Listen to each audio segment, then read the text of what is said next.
سبحان الله عما يشركون. Just to use another tradition, in some traditional Buddhism, the chef in the monastery had to be enlightened. Like they didn't let just anybody into the kitchen. In the Islamic tradition, there's a whole tradition about food preparation and the intention of the cook. My teachers, the people that cooked, always made the intention that the food was a healing. One of the things that's really interesting in our culture, when you go to, they don't teach grammar anymore, so people use transitive verbs as intransitive verbs. But when you go to a restaurant, they say enjoy, right? Enjoy is, I guess you could make it intransitive, but you usually enjoy something. But here it means the food, but they just say enjoy. In traditional cultures, they never would say something like that. They would say like salud, with health. In the Arabic culture, they say bis-sihha wal-afiyah, with health and well-being, which reminds us of the purpose of the food. It's not to enjoy. Enjoyment is part of it. I mean, it's wonderful that food is so enjoyable, but that's not the reason why you're actually eating it. That's why the glutton eats. But somebody who's serious about maintaining their health, they eat for health. And we're literally digging our graves with our teeth. In our tradition, you're not allowed to kill an animal in front of another animal.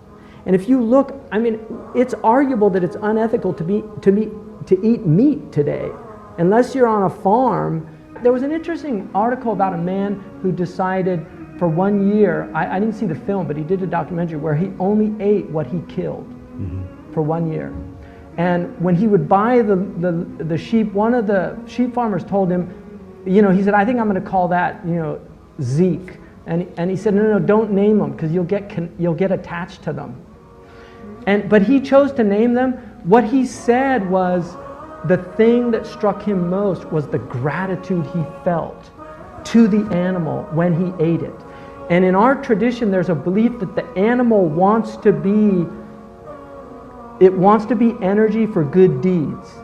Because by becoming part of a righteous person, it's elevated in its state from an animal that doesn't have free will, that only behaves according to its nature, to part of a being with free will.